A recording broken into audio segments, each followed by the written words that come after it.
आज 2019 के लोकसभा के चुनाव के मुकाबले या उसके पहले 2014 के लोकसभा चुनाव के पहले 2024 में मुस्लिम वोट बैंक बिल्कुल शांत बैठा है। और यह मैं आपके सामने इसलिए कह रहा हूं क्योंकि पहले फेज के मतदान में यह बात साफ निकल कर आई कि मुस्लिम मतदाता चुप है। इसकी चुप्पी हम डिकोड कर रहे हैं आपके सामने। अभी स्थिति क्या है? आज देश में 65 ऐसे लोकसभा हैं या उससे कहीं ज्यादा हैं, तकरीबन आप 100 के आसपास कह सकते हैं, लेकिन 65 तो ऐसे हैं जहां पर मुस्लिम मतदाता बहुत ही अच्छा प्रभाव रखते हैं। ये मुस्लिम वोटर की संख्या 30% से 80% तक है। इसलिए मैंने कहा कि आप 100 सीटें रख सकते हैं, क्योंकि 18 से 20% के ऊपर जितने भी सीट्स आप लेंगे तो तकरीबन 100 सीट ऐसे आ जाएंगे जहां मुस्लिम वोटर अपना अच्छा दबदबा रखते हैं। और ये 14 राज्य हैं देश के जहां पर मुस्लिम वोटर अपना बहुत अच्छा दबदबा रखते हैं, खास करके इन 65 सीटों पर, जिसमें उत्तर प्रदेश 14 लोकसभा की सीटें हैं जहां मुस्लिम बहुल हैं और यहां पर मुस्लिम डिसाइडिंग फैक्टर। बंगाल में 12 लोकसभा की सीटें हैं जहां मुस्लिम वोटर बहुत प्रभावशाली है। केरल की 8 लोकसभा सीटें ऐसी हैं जहां पर मुस्लिम वोट बैंक बहुत प्रभावशाली है। असम की 14 में से 7 सीटों पर मुस्लिम वोट बैंक बहुत जबरदस्त है। जम्मू कश्मीर की 5 सीटों पर मुस्लिम मतदाता बहुत प्रभावशाली है। बिहार की 4 सीटों पर लोकसभा में मुस्लिम मतदाता बहुत प्रभावशाली है। जब इतनी सीटों पर मुस्लिम मतदाता बहुत प्रभावशाली है तो आज मुसलमान वोटर चुप क्यों? वो प्रचार में जाता है, चुपचाप अपनी बात सुनता है, जो भी नेता कहते हैं बोलता है, सुनता है, लेकिन जब आप उसके सामने अपना माइक लगाइए, पूछें कि भाई साहब आपका क्या राय है, आप क्या सोचते हैं देश के बारे में, तो वो चुप रहता है, कोई जवाब नहीं देता। ये सिर्फ भारत 24 के साथ नहीं है, ये हर चैनल के साथ है, हर मीडिया हाउस के साथ है। आज मुसलमान चुप है। इसकी सबसे बड़ी वजह आप जानते हैं क्या है? इसकी सबसे बड़ी वजह यह है कि आज मुसलमानों को इस बात का एहसास हो चुका है कि वोट बैंक की राजनीति के नाम पर उन्हें किस तरीके से लताड़ा जा चुका है और उनका फायदा कितने बड़े पैमाने पर वो राजनीतिक दल उठाते रहे हैं जिन्होंने वोट बैंक की राजनीति करके उनके साथ हमेशा धोखा भी किया है। इनको ये बात भी समझ में आ गई है कि जब चुनाव होते हैं तब तो राजनेता और राजनीतिक पार्टी वहां पहुंचती हैं, इनको पूछती हैं, लेकिन उसके बाद कोई पूछता नहीं है। तो लोकप्रिय चुनाव में आखिरकार ऐसा क्या होता है? तो सबसे बड़ी बात, मैं आज इस बात को आपके सामने स्पष्ट करना चाहता हूं। अभी तक यह माना जाता रहा था, और मैं 2019 और उसके पहले के चुनाव की बात कर रहा हूं। 2019 और उसके पहले तक यह माना जाता रहा कि मुसलमान जो है वो एकजुट होकर एक ही तरीके से विचार करता है और वोट देता है। और ये हम सबको समझाया गया कि भाई किसी भी इमाम से, किसी भी मस्जिद से एक मैसेज जाता है और मुसलमान उसके बाद उसी पार्टी पर मुहर लगा देता है। लेकिन इस पर एक बहुत रिसर्च किया गया। किताबें लिखने वाले हिलाल अहमद साहब हैं जिन्होंने बहुत शोध किया है, उनको कोट करके मैं बता रहा हूं आपको। उन्होंने अपने इस शोध पत्र में लिखा है कि मुसलमान शायद ही अखंड समुदाय बनते हैं और एकजुट तरीके से काम करते हैं। जिस तरह से हिंदू वोट अलग अलग तरीकों से बटा रहा 2019 तक, वैसे ही मुसलमानों में भी वर्ग, संप्रदाय, जाति, जो कि नहीं होती लेकिन फिर भी है, और क्षेत्रीय आधार पर वोट विभाजित है। और यह उतना ही उलझा हुआ है जितना हिंदू मानस को समझना। यह बात 2019 तक बिल्कुल सटीक बैठती थी, लेकिन 2019 के बाद पूरा वोटिंग पैटर्न मुसलमानों का बदल चुका है।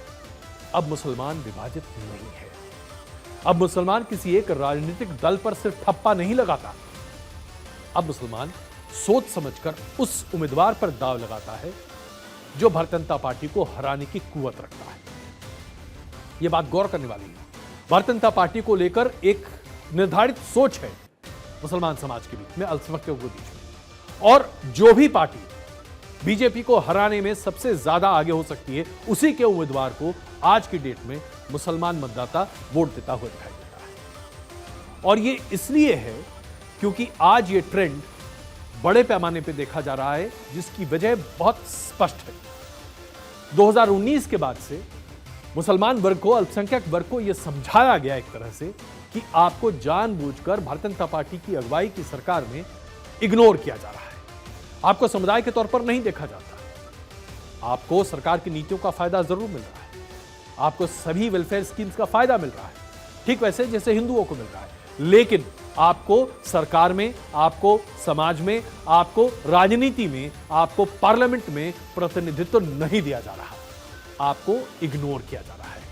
और जैसे ही ये बात समुदाय के विशेष और खास करके बड़े लोगों को समझ में आई, उन्होंने पूरे पैटर्न को बदल दिया। इससे पहले कि हम इस पैटर्न, बदले हुए पैटर्न पर चर्चा करें, अब आपके सामने वो तथ्य रखना चाहते हैं कि आखिरकार ये मुस्लिम वोट बैंक की बात आई कहां से सामने। तो इसकी बड़ी शुरुआत 1973 के आसपास हुई, जब इंदिरा गांधी ने कई राज्यों में देखा कि कांग्रेस की सरकारें हार रही हैं। ऐसे में इंदिरा गांधी ने एक caste politics with minority politics का जबरदस्त कॉन्कॉक्शन शुरू किया, जिसमें जो अपर क्रस्ट है, अपर वर्ग, उच्च जाति के 4 जातियों को, उसके बाद दलितों को और मुसलमानों को एकजुट किया गया। और ये एक विनिंग कॉम्बिनेशन केंद्र की सरकारों के लिए बना। और उसके बाद से कांग्रेस पार्टी ने इसका जबरदस्त और भरपूर इस्तेमाल किया। लेकिन इसकी शुरुआत या इसकी जड़ें राजनीतिक दलों ने तब मजबूत कर दी जब क्षेत्रीय दल बड़े पैमाने पर सामने आने शुरू हुए। और यह 1990 के बाद से ट्रेंड देखने को मिला। फिर हमने देखा कि कैसे आरजेडी के तौर पर लालू प्रसाद यादव की राजनीति बिहार में, मुलायम सिंह यादव की राजनीति उत्तर प्रदेश में, उसके साथ साथ 70 के दशक में बंगाल में वामपंथ दलों ने और केरल में वामपंथ दलों ने मुसलमान को वोट बैंक के तौर पर देखना शुरू किया और वहां पर मुसलमान वोट बैंक को इस्तेमाल किया जाने लगा। ठीक वैसे ही जैसे लालू प्रसाद यादव, मुलायम सिंह यादव और उसके साथ साथ महाराष्ट्र में कांग्रेस ने करना शुरू कर दिया। कर्नाटक में भी कांग्रेस ने इसका जबरदस्त राज्य स्तर पर इस्तेमाल करना शुरू कर दिया। आगे बढ़ते बढ़ते अब जैसे देखिए बंगाल में टीएमसी मुस्लिम वोट बैंक की हितैषी बनी हुई है। समाजवादी पार्टी को आज भी मुस्लिम वोट बैंक बड़े पैमाने पर अपना मानता है, आरजेडी को मुसलमान अपना मानता है, कांग्रेस को वहां अपना मानता है जहां पर बीजेपी को हराने वाला और कोई नहीं है। तो ये एक नया संरचना हुई और इससे शुरू हुआ वोट बैंक पॉलिटिक्स का एक बड़ा आधार। क्षेत्रीय पार्टियों पर मुसलमान कितने बड़े पैमाने पर भरोसा करता रहा, यह सीएसडीएस के एक सर्वे से सामने निकल कर आया, जिसमें आंकड़े अब आपके सामने हम प्रस्तुत कर रहे हैं। 2020 के चुनाव में 77% मुसलमानों ने बिहार में महागठबंधन खास करके आरजेडी को वोट दिया। 2021 में जब बंगाल के विधानसभा के चुनाव हुए, 75% मुसलमान वोटर्स ने टीएमसी को वोट दिया। 2022 के विधानसभा चुनाव उत्तर प्रदेश में जब हुए, योगी आदित्यनाथ मुख्यमंत्री बने, लेकिन 80% के आसपास मुसलमान मतदाताओं ने समाजवादी पार्टी को अपना वोट दिया। यानी कि आप देखें तो राज्य स्तर पर मुसलमानों ने यह बात तय कर ली कि कौन ऐसा पार्टी है, कौन ऐसा नेतृत्व है जो कि भारतीय जनता पार्टी का मुंहतोड़ मुकाबला कर सकता है। तो उत्तर प्रदेश में समाजवादी पार्टी, महागठबंधन आपको वहां दिखाई दिया। इसी आधार पर आप टीएमसी देखिए, इसी आधार पर आप एनसीपी देखिए जो कि महाराष्ट्र में थी पहले, और कांग्रेस को देखिए, उन दोनों ने मुसलमानों को अपने साथ रखा। इसी आधार पर आप चले जाइए कर्नाटक में कांग्रेस को मुसलमानों का बड़ा समर्थन मिलता है। इसी आधार पर आप केरल में देखिए कैसे एलडीएफ ने 2019 में अपने वोट शेयर बढ़ाए, एलडीएफ ने 2014 में अपने आप को सामने रखा और उसके बाद फिर 2019 में यूडीएफ जो कि कांग्रेस की अगुवाई वाली पार्टी, उसने 16 सीटें जीत ली। राहुल गांधी की जीत वायनाड से मुसलमान वोट बैंक से बहुत ज्यादा मजबूत होती है। तो यह बात अब स्पष्ट हो गई कि अब अगर मुसलमान मतदाता वोट करने के लिए बाहर निकल रहा है तो उसका ध्येय क्या है। लेकिन 2019 के लोकसभा चुनाव के बाद अब जब हम 2024 में बात कर रहे हैं, तो जो पहला चरण का मतदान है उसके पहले और उसके बाद जब भी आप मुस्लिम वर्ग के तमाम वरिष्ठ नेताओं से, उनके शीर्ष धार्मिक गुरुओं से, जमात से बात करने की कोशिश करें तो यहां पर चुप्पी है, शांति है। लोग अपनी बात, अपनी राय बड़े पैमाने पर सामने नहीं रख रहे हैं। और वो इसलिए क्योंकि 2019 तक इस बात की समझ मुस्लिम समाज को हुई कि भारतीय जनता पार्टी धीरे धीरे उनके बीच भी अपनी पैठ बना रही है साथ। जैसे कि क्या आप जानते हैं कि जो शिया सुन्नी का डिवीजन है, इसके साथ साथ और भी डिवीजन है मुसलमान समाज में, जैसे कि अहमदियाज हैं, जैसे कि बोहराज हैं। अब इसमें शिया, बोहराज, अहमदियाज, इन सभी वर्ग का समर्थन बीजेपी को बड़े पैमाने पर है। यह बात लखनऊ में भी साबित दिखाई देती है, कई और जगहों पर भी दिखाई देती है। इसके पहले बहरलवीज ने भी 2019 में बीजेपी का साथ दिया बड़े पैमाने पर, क्योंकि सुन्नी मुसलमानों से वो अपने आप को अलग दिखाना चाहते हैं। उसके साथ साथ एक फॉर्मूला जो कि नीतीश कुमार ने बिहार में जबरदस्त तरीके से साधा, वो था मुसलमान भी हिंदुस्तान में जाति आधार पर बटे हुए हैं। अब इसे इस्लाम के खिलाफ कह सकते हैं, लेकिन यह हिंदुस्तान की वास्तविकता है। इसमें नीतीश कुमार ने आइडेंटिफाई किया कि वो तमाम मुसलमान वर्ग जो कि पिछड़ी जातियों से मुसलमान बने थे, वो आज भी अपने आप को उसी तरीके से वंचित महसूस करते हैं, जिन्हें उन्होंने पशमंदा मुसलमान का नाम दिया। नीतीश कुमार ने इसकी राजनीति जबरदस्त तरीके से बिहार में की और भारतीय जनता पार्टी ने पसमंदा मुसलमानों को अपनी तरफ करने की राष्ट्रीय राजनीति 2019 के बाद से शुरू कर दी, जिसमें उसे कई बड़ी सफलता भी मिली है। जैसे कि आरएसएस ने अपना एक अलग मंच शुरू किया है, मुस्लिम राष्ट्रीय मंच आरएसएस ने शुरू किया, जिसमें भारतीय जनता पार्टी और संघ परिवार से लोगों को जोड़ने की बड़ी पैमाने पर कोशिश की जा रही है। यह मोर्चा देश भर में 23,000 से ज्यादा स्नेह संवाद कार्यक्रम कर चुका है।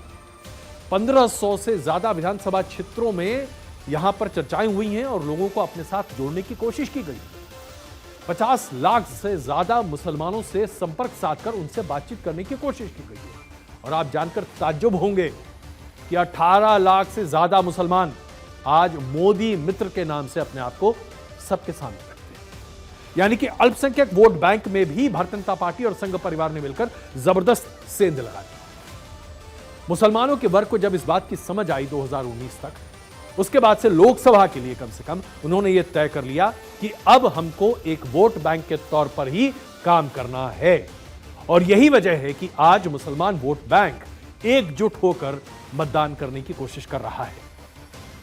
और यह मतदान अपना असर दिखा सकता है साहब, क्योंकि जैसा कि हमने आपको अपनी इस पेशकश की शुरुआत में कहा, जरा सोचिए 65 लोकसभा सीट में 30% से ज्यादा मुसलमान हैं। अगर ये वोट बैंक एकजुट होकर वोट करता है तो जाहिर सी बात है इसका खासा प्रभाव होगा, जब तक कि रिवर्स पोलराइजेशन के आधार पर हिंदू एकजुट न हो जाएं।